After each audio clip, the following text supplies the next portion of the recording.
That forest belongs to this community, and if you think your little deed means anything, you've got another thing coming, mister," Karen sneered, her floral muumuu billowing in the breeze as she stood defiantly on my newly surveyed property line, a gaggle of equally indignant residents behind her. "We've been using these trails for 20 years. You can't just put up fences." The flimsy "No Trespassing" sign I'd stapled to an old oak swayed mockingly behind her head, a piece of paper against a tidal wave of entitlement. She pointed a thick, accusatory finger, the nail polished a garish shade of pink, not at the sign, but at me. "You are an interloper, a greedy developer trying to steal our green space. And we, the Whispering Pines Estates Homeowners Association, will not stand for it." Her voice, a shrill instrument honed by years of browbeating landscapers and pool boys, carried across the humid Georgia air, making the birds in my trees fall silent. I stood there on my own land, the crisp, notarized deed for 53 acres of pristine woodland tucked safely in my office, feeling the familiar, cold calm that settles over you when faced with an unreasonable adversary. I'd faced down insurgents in dusty, foreign lands with more sense and less aggression than this woman. This wasn't a negotiation. It was a declaration of war over a patch of dirt she never owned. The sheer, unadulterated audacity of it was almost breathtaking. Before we get into the long, methodical dismantling of Karen's little empire, do me a favor and hit that subscribe button. Let me know in the comments where you're watching from. And if you've ever had your own HOA nightmare, I want to hear about it. It's comforting to know you're not alone in the trenches of suburban warfare. Now, let's get back to how a simple property purchase turned into an all-out siege. My name is John Miller. For 25 years, I was a major in the U.S. Army Corps of Engineers. My life was a symphony of blueprints, survey maps, and logistical impossibilities made possible through sheer force of will and meticulous planning. I built bridges under fire and designed forward operating bases on terrain that would make a mountain goat weep. Retirement wasn't a choice. It was a medical necessity after a roadside bomb in Kandahar left me with a permanent limp and a deep-seated desire for peace and quiet. My wife, Sarah, and I spent 2 years searching for the perfect place to decompress from a lifetime of service. We found it in a modest ranch house on a 5-acre lot in North Georgia. The house was solid, the land was manageable, but the real prize was what lay beyond our backyard, a sprawling, 53-acre tract of untouched forest. It was a beautiful mix of old-growth oak, hickory, and towering longleaf pines, crisscrossed by deer trails and a trickling creek. For months, we just admired it from our deck, a wild, green wall that promised solitude.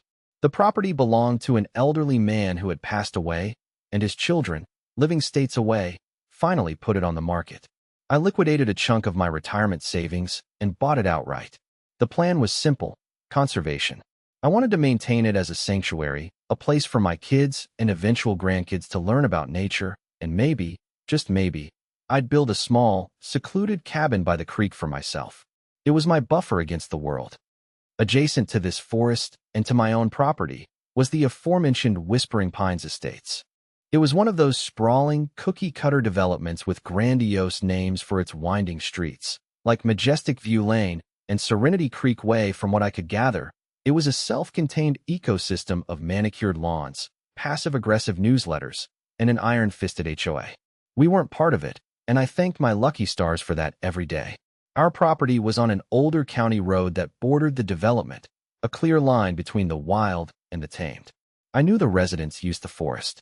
I'd seen them walking their designer dogs and jogging on the worn paths. I didn't mind, not really. But ownership comes with liability, and my first order of business was to delineate what was mine. I wasn't planning on a 6-foot privacy fence, just a clear statement of ownership. So, I hired a professional surveyor to mark the boundaries precisely and then spent a weekend putting up simple, polite, private property, no trespassing signs at every major trail entrance. I wasn't trying to be a bad neighbor. I was just being a responsible landowner. That was my mistake. I had failed to account for the local warlord, HOA President Karen Bishop. She saw my signs not as a legal formality, but as a personal insult, a direct challenge to her reign. The day after the signs went up, she and her posse marched to my property line, and that's where this story truly began, with her standing on my land, telling me it wasn't mine. I just looked at her, my face a mask of neutrality I perfected over decades of dealing with colonels and contractors. "Ma'am," I said, my voice even and calm. "With all due respect, you're currently standing on my property. My deed is filed with the county clerk. These 53 acres are privately owned." By me, her face, already flushed with indignation, turned a shade of crimson I hadn't seen outside of a medical chart. "A deed," she scoffed, waving her hand dismissively as if swatting away a gnat. "That's just a piece of paper. This is our community's backyard. We have a right to be here." That one sentence, "That's just a piece of paper," told me everything I needed to know. For Karen, reality was not defined by laws, surveys, or property rights. It was defined by her feelings, her wants, and her 20 years of unchallenged authority. And I, the quiet veteran seeking peace, had just become the biggest threat to her little kingdom. The war had begun, and she had no idea she was bringing a list of bylaws to a logistical firefight. In the days following our initial, less than cordial meeting, I began to understand the scope of the problem. It wasn't just Karen, it was a culture she had cultivated. The no trespassing signs I had painstakingly posted were systematically torn down, not just removed, but ripped from the trees and left in a pile on my lawn like a morbid warning. I replaced them. They were torn down again, this time with a note taped to one of the splintered posts. "This is community property. Stop trying to steal our forest." The note was written in a flowery, aggressive script that I instinctively knew was Karen's. My first response, honed by years of military protocol, was to escalate through official channels. I called the non-emergency sheriff's line and filed a report for trespassing and vandalism. A deputy came out, a young guy who looked bored and tired. He took my statement, glanced at the pile of broken signs, and sighed. "Look, Mr. Miller," he said, kicking at a loose stone with his boot. "I get it. It's your land. But these folks have been walking here for years. It's a civil matter, mostly. Unless you can catch them in the act, my hands are kinda tied. We can't post a guard out here." He was right, of course. This wasn't something law enforcement was equipped to solve. It was a war of attrition, and I needed a better strategy than simply replacing signs. So, I fell back on my training, reconnaissance, documentation, and fortification. My first step was to gather intelligence. I needed to understand the enemy and the terrain. I spent a morning at the county records office, pulling every document related to Whispering Pines Estates and my own 53 acres. The plat maps were crystal clear. The development was platted in the late 1990s, and its boundaries were explicitly defined, ending precisely where my property began. The 53 acres I owned were designated as a separate parcel, sold by the original developer to a timber company, which later sold it to the old man I bought it from. There was no mention of it being common land, no recorded easement, no covenant dedicating it to the HOA. It was, and always had been, private land. Karen's claim that it belonged to the community was a complete fabrication, a myth she had likely repeated so many times she actually believed it. Next, I got a copy of the Whispering Pines HOA covenants and bylaws. It was a masterpiece of bureaucratic overreach, with regulations on everything from the acceptable shade of beige for your mailbox to the maximum height of a garden gnome. I read every single page, highlighting sections on HOA authority, common areas, and legal expenditures. The document explicitly defined the common area as the swimming pool, the tennis courts, and a few manicured green spaces within the subdivision's boundaries. My forest was nowhere on that list. This was my ammunition. With the legal facts firmly on my side, I moved to Phase 2, documentation. I bought a set of high-quality, motion-activated trail cameras, the kind hunters use. They were camouflaged and wireless, uploading footage directly to a cloud server. I spent an entire day strategically placing them along the main trails leading from the HOA into my property. I focused on the entry points where the signs had been vandalized. I wasn't just looking to catch trespassers. I was building a pattern of life analysis. Who was coming? When? What were they doing? The results were immediate and infuriating. The footage rolled in, morning joggers with their golden retrievers, afternoon power walkers in matching pastel tracksuits, teenagers sneaking into smoke. And leading the charge, like a queen reviewing her troops, was Karen. She'd often walk with a small group of her loyalists, pointing out plants, talking loudly about their forest, and actively encouraging others to ignore my signs. In one particularly galling clip, I watched as she physically tore down a new sign I had just installed, handing it to one of her cronies like a trophy. She looked directly at the tree where the sign had been and said, loud enough for the camera's microphone to pick it up, "He'll get the message eventually." The final step was fortification. The deputy had said a fence was a civil matter, and he was right. I wasn't going to build a fortress, not yet. I needed something that was a clear physical and legal barrier, but one that wouldn't break the bank. I decided on a simple, 3-strand barbed wire fence. It's common in rural areas, relatively inexpensive, and sends an unambiguous message. It's not designed to be pretty.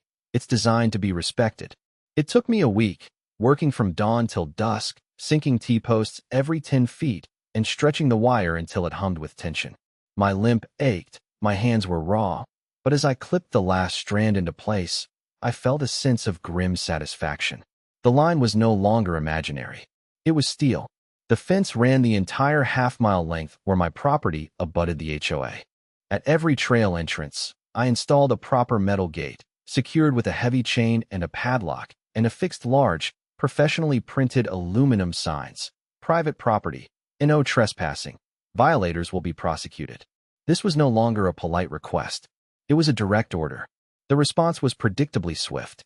The very next day, I received a letter in my mailbox.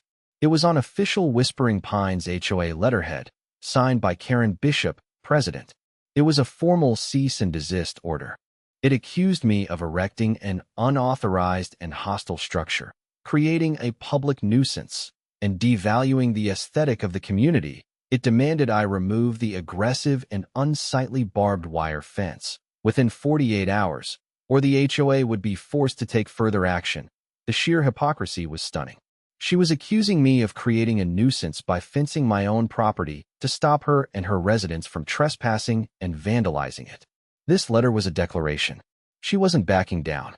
She was doubling down, using the power of the HOA as her personal cudgel. I folded the letter, a thin smile on my face. This was exactly what I wanted. She was creating a paper trail of her own absurdity, and I was filing every single page. The 48-hour deadline came and went. My fence remained, glinting in the sun, a silent testament to my resolve. Karen's next move was not subtle. On the third day, I was inspecting the fence line when I found it. A section of about 50 feet had been crudely cut. The wires were snipped between two posts, curled back like broken springs. The metal gate at the main trail entrance was gone, the chain cut with what looked like bolt cutters. My trail camera footage from the previous night told the whole story. It showed a group of 3 individuals, 2 men and a woman, working under the cover of darkness. While their faces were obscured by hoodies, the woman's distinctive, plus-size silhouette and imperious gestures were unmistakable. It was Karen, directing her volunteer vandals. The camera's microphone picked up snippets of their conversation. "Just cut it here," Karen's voice hissed. "He can't prove who did it. The HOA will protect us. She was wrong on the first count, and I intended to make her wrong on the second." I saved the video file, labeling it Exhibit A, and called the sheriff's department again. This time, I had evidence. The same young deputy responded, but his demeanor changed when I showed him the high-definition video on my laptop. He watched Karen direct the destruction of my property. "Well," he said, a slow grin spreading across his face. "That changes things. That's criminal damage to property." He took a copy of the video as evidence and went over to Whispering Pines to have a chat with Karen. I watched from my porch as his patrol car pulled up to her oversized, beige stucco house. She came out to meet him on her perfectly manicured lawn, initially all smiles and neighborly concern. I couldn't hear their conversation, but I could read the body language. Her smile faltered, her hands started gesturing wildly, and her face took on that familiar shade of crimson. The deputy remained stoic, occasionally pointing back towards my property. After about 20 minutes, he got back in his car and drove away. An hour later, Karen was at my property line again, this time alone. She didn't shout. Her voice was low, seething with a venom that was almost more intimidating than her usual shrillness. "You think you're clever, don't you? With your little cameras," she spat, her eyes narrowed. "You've made a very powerful enemy today, Mr. Miller. This isn't over. I'm going to bury you in legal fees." I will take this forest, and I will make you pay for this fence, and then I will make you pay to tear it down. I just looked at her, my arms crossed. Karen, I said, using her first name for the first time. Everything I have done is to protect my legally owned property. Everything you have done is illegal. You directed a criminal act. The sheriff has the video. I'd think very carefully about your next move. Her response was a contemptuous laugh. The HOA has lawyers. Very good, very expensive lawyers. What do you have? A bad leg and a pile of rusty wire. You'll be hearing from them. She turned and stalked back to her house, the personification of unchecked arrogance. True to her word, a week later a certified letter arrived from a high-powered law firm in Atlanta. It was a formal notice of impending legal action. The letter was a work of fiction, claiming the residents of Whispering Pines had established a prescriptive easement through 20 years of continuous, uninterrupted use of the trails on my property. It alleged that my hostile and dangerous fence was illegally obstructing this public right-of-way. It demanded the immediate removal of the fence and unrestricted access to the property, or they would file a lawsuit to quiet title and seek damages for the loss of community enjoyment.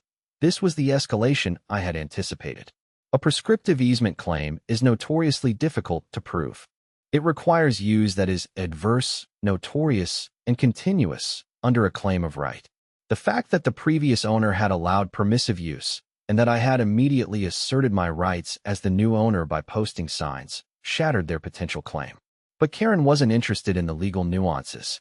She was using the threat of a costly lawsuit as a battering ram, assuming I was just some retiree who would fold under the financial pressure. It was time to call on my own legal counsel. I didn't need a local property lawyer. I needed a shark. I called my old friend, Colonel David Sterling, U.S. Army JAG Corps, retired. David and I had served together in Iraq. He was a brilliant, ruthless litigator who viewed the law not as a set of rules, but as a weapon system. After he retired, he'd opened a small, boutique firm that specialized in impossible cases. I explained the situation, from Karen's first declaration to the lawyer's letter. There was a long pause on the other end of the line. Then, I heard him let out a low chuckle. "Johnny, my boy," he said, his voice dripping with amusement.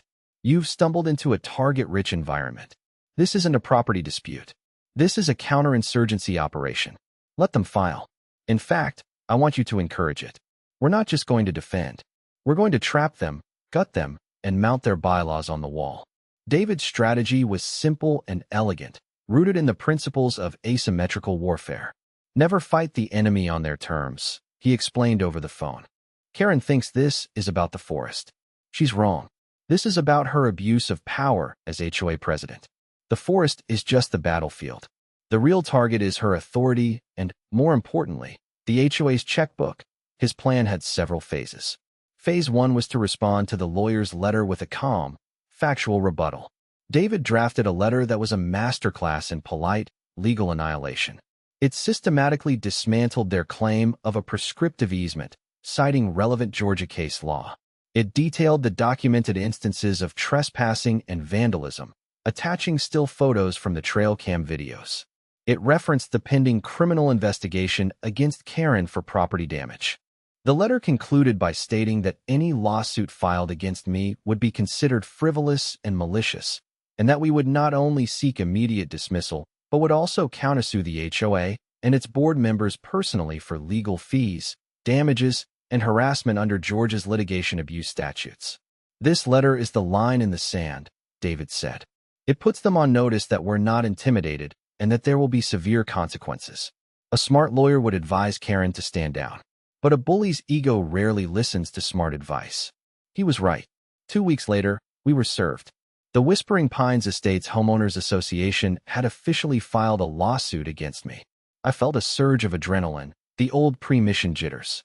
But under it was a cold confidence. Karen had just walked willingly into the kill zone David had prepared. The lawsuit triggered the discovery process, which was the heart of David's trap. It meant we now had the legal right to demand documents and information from the HOA. David immediately filed a comprehensive request for production. We didn't just ask for documents related to the forest. We asked for everything. 10 years of HOA meeting minutes, complete financial statements, bank records, all internal and external correspondence related to my property, contracts with vendors, and the personal home addresses of every board member. "We're going on a fishing expedition," David explained, "and I have a feeling we're going to catch a leviathan." While we waited for the HOA's lawyers to respond, I focused on building a coalition of the willing within the enemy's camp. Not everyone in Whispering Pines was a Karen loyalist. I started taking quiet walks along the public road bordering the subdivision in the evenings. I struck up conversations with people out gardening or getting their mail. I was polite, calm, and reasonable.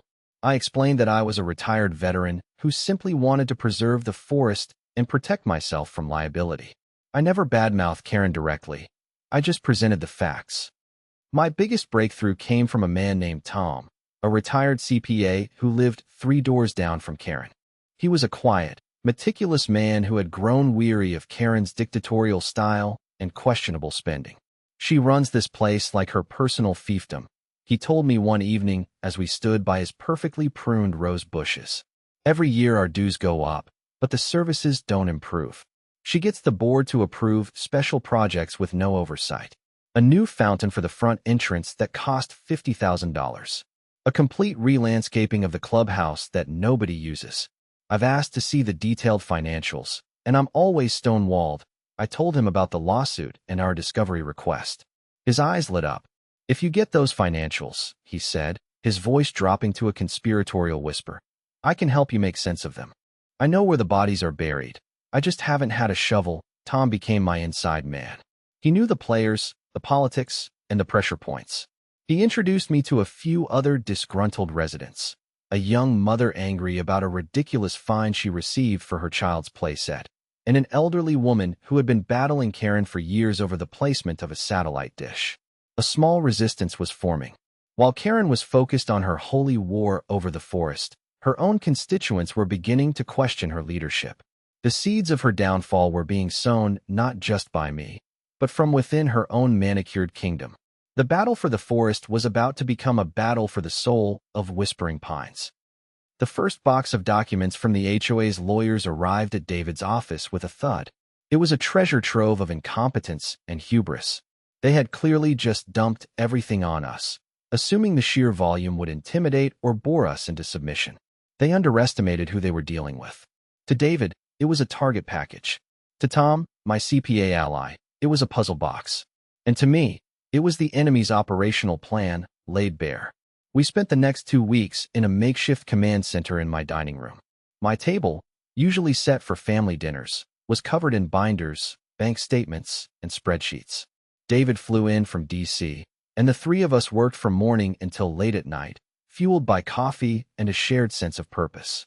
David dissected the meeting minutes, highlighting every procedural error, every unminuted vote, every decision that violated their own bylaws. I cross-referenced the minutes with the correspondence, creating a detailed timeline of Karen's crusade against me, showing how she had systematically misrepresented the situation to the board and the community. But the real gold was in the financials, and that was Tom's domain. With the focus of a forensic accountant, Tom spread years of bank statements and expense reports across the table. "Okay, look at this," he'd say, pointing a finger at a line item.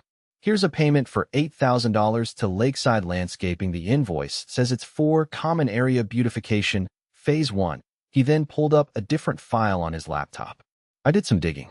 Lakeside Landscaping is a company owned by Karen's brother-in-law, and Phase 1 wasn't beautifying the pool area. It was a complete overhaul of Karen's personal backyard, including a new stone patio and a koi pond.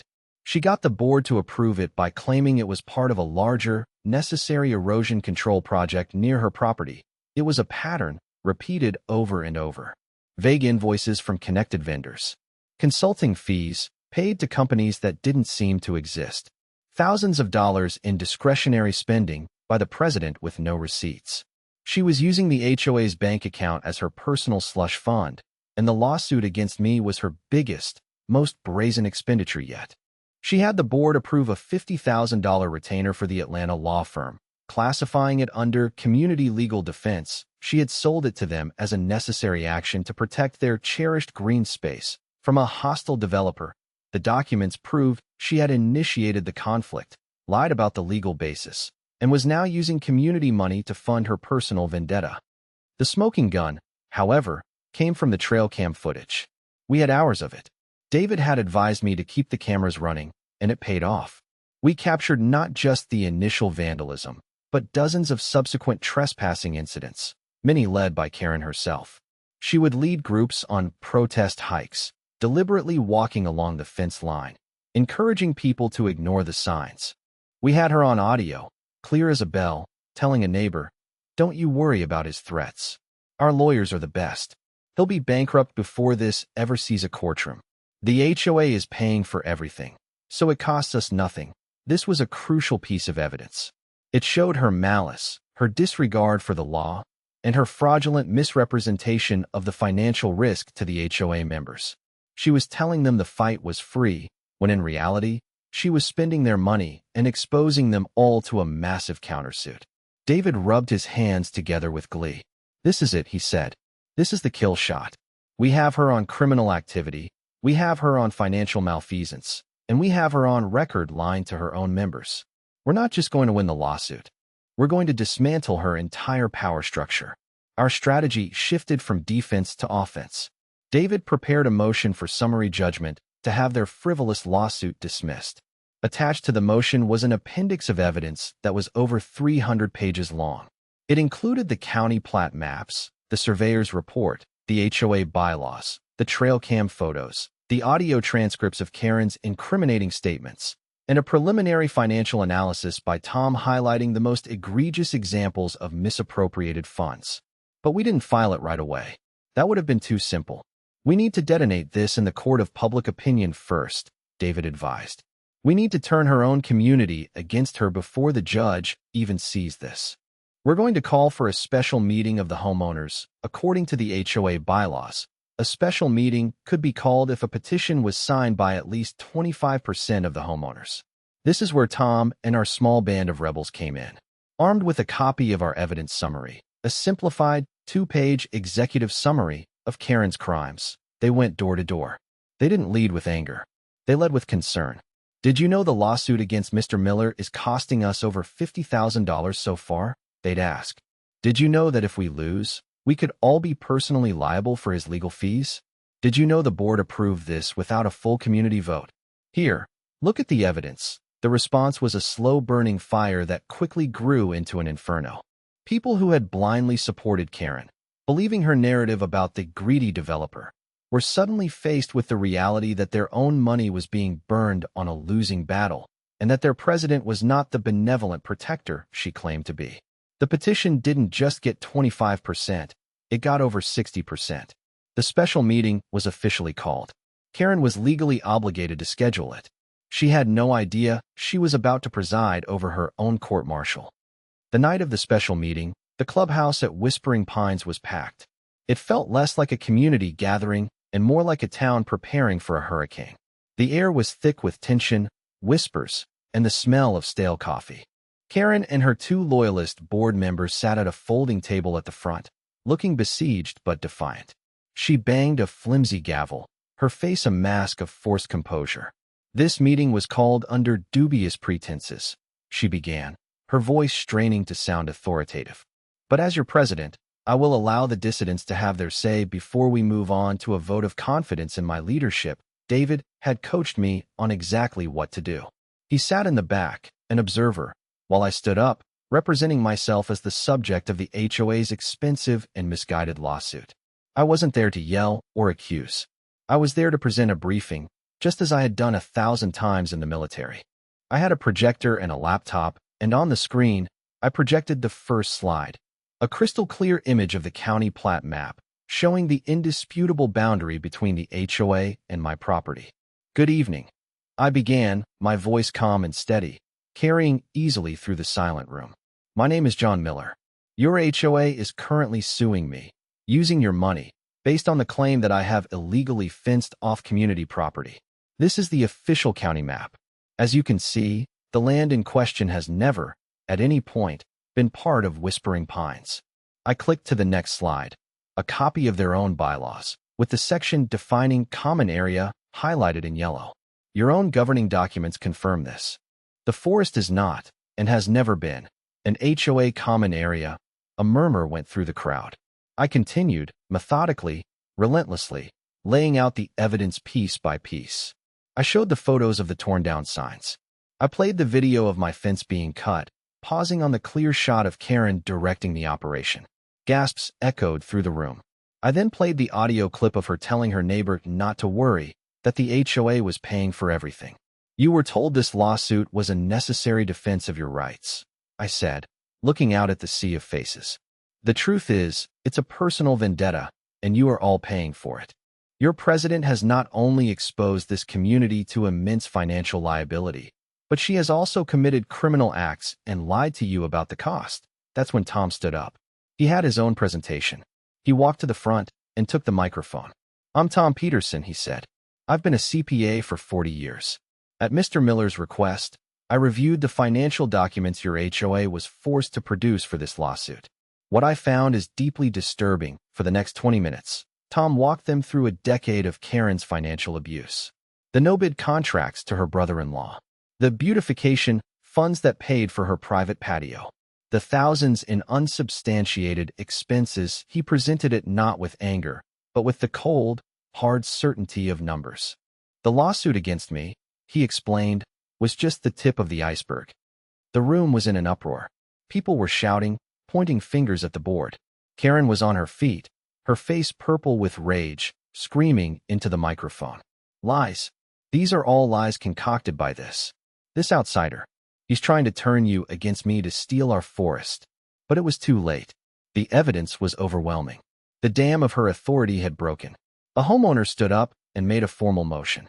"I move for a vote of no confidence and the immediate removal of Karen Bishop and the entire current board of directors." The motion was seconded by a dozen voices at once. Chaos erupted.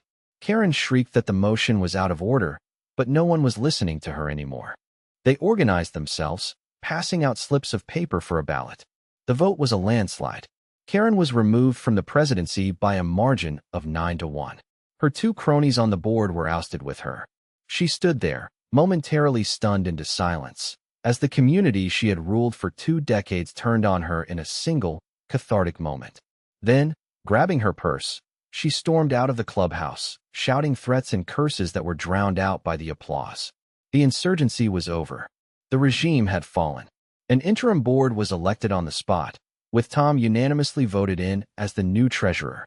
Their first official act, passed by a unanimous vote right there in the room, was to direct their lawyer to immediately withdraw the lawsuit against me and to issue a formal, public apology.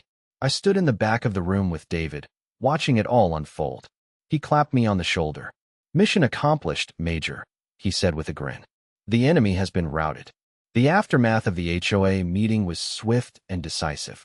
The new interim board, led by a level-headed woman named Maria and with Tom guarding the finances, moved quickly to undo the damage Karen had wrought. The first letter I received was not from a lawyer, but from Maria herself. It was a heartfelt apology on behalf of the entire community for the harassment and expense I had been forced to endure. It formally acknowledged my ownership of the 53 acres and assured me that the HOA would respect my property rights unequivocally. Their lawyer officially filed to dismiss their lawsuit with prejudice, meaning they could never bring the same claim against me again. But for Karen, the nightmare was just beginning. The new board did exactly what Tom recommended. They hired an independent forensic accounting firm to conduct a full audit of the last 10 years of HOA finances. The preliminary findings from Tom were just the surface. The professional audit uncovered a staggering level of embezzlement and fraud, totaling over $200,000. Karen hadn't just been funding her patio. She had been paying for vacations, car repairs, and shopping sprees, all cleverly disguised as HOA expenses. Armed with a mountain of irrefutable evidence, the board had no choice. They presented their findings to the district attorney. Criminal charges were filed against Karen for multiple counts of felony theft and fraud.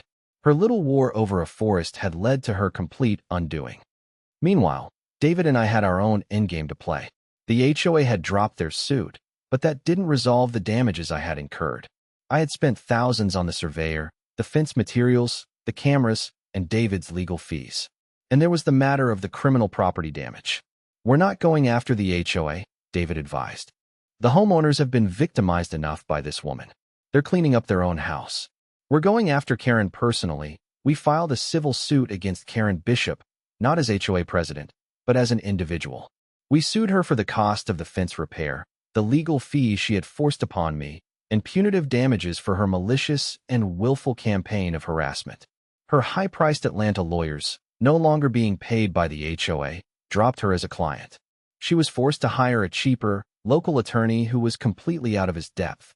Faced with the video evidence of her directing the vandalism and the mountain of documentation from the HOA lawsuit, her case was hopeless. She tried to claim she was acting in her official capacity as president, but David successfully argued that her actions, being criminal and outside the scope of the HOA's actual authority, stripped her of any such protection. The judge agreed. Before it could even get to a full trial, her lawyer advised her to settle. We received a judgment against her for the full amount we asked for, $75,000. To satisfy the judgment, a lien was placed on her oversized beige house. The wheels of justice turn slowly, but they do grind. A year after that first confrontation at my property line, Karen's world had completely collapsed. She pleaded guilty to a lesser charge of theft to avoid a long prison sentence, but was sentenced to 5 years of probation, 500 hours of community service, and was ordered to pay full restitution to the HOA. The civil judgment I held meant she couldn't sell her house without paying me first. The for sale sign went up in her yard a week after her sentencing. The whispers in the neighborhood were that she was forced to sell to cover her legal bills and the restitution, and that my lien took whatever was left. I never saw her again. One day she was just gone, her reign of suburban terror over. With peace finally restored, I set about rebuilding bridges, both literally and figuratively. I repaired the section of fence Karen's goons had cut, making it stronger than before. But I also recognized that the community, under its new leadership, was not my enemy. They were victims of the same tyrant I was. As a gesture of goodwill, I met with Maria and the new board. I told them I understood the desire for a place to walk and enjoy nature. So, I made them a proposal. I would grant the HOA a formal, written license, not an easement, for a single, clearly marked walking trail along the far eastern edge of my property, well away from my house. The license came with strict conditions. The trail was for foot traffic only, open from dawn to dusk, and the HOA would be responsible for its maintenance and for ensuring its members respected the boundaries. It was a revocable license, meaning I could terminate it at any time if the rules were not followed. They were overjoyed. They saw it for what it was, an act of grace from the man they had been led to believe was their enemy. They readily agreed to all my terms. Community volunteers, led by Tom, helped me clear and mark the new trail. It was a healing process for the land and for the people. Now a few years have passed. The forest is quiet. My property is secure. The new trail is used respectfully by the residents of Whispering Pines, who now give me a friendly wave whenever they see me. Tom and I have become good friends, and we occasionally meet for a beer and marvel at the absurdity of what happened. The HOA is solvent, well-run, and the homeowners are happier than they've been in years. The beige house that once belonged to Karen now has a young family living in it, their kids' laughter a much more pleasant sound than her shrieking directives. Sometimes, when I'm walking my own private trails deep in the heart of my 53 acres, I stop by the creek and just listen. I listen to the rustle of leaves, the call of a hawk, the gurgle of the water over the rocks. It's the sound of peace. It's the sound of solitude. It's the sound of a hard-won victory. I built a lot of things in my career with the Army Corps of Engineers, big, important things that served a strategic purpose. But the best thing I ever built was a simple barbed wire fence on a quiet piece of land in North Georgia. It wasn't just about keeping people out. It was about defining a boundary, not just on the ground, but a boundary of decency, of law, and of respect. It was a line Karen Bishop thought was just a suggestion. She learned, the hard way, that for some of us, a line is a line, and you cross it at your peril.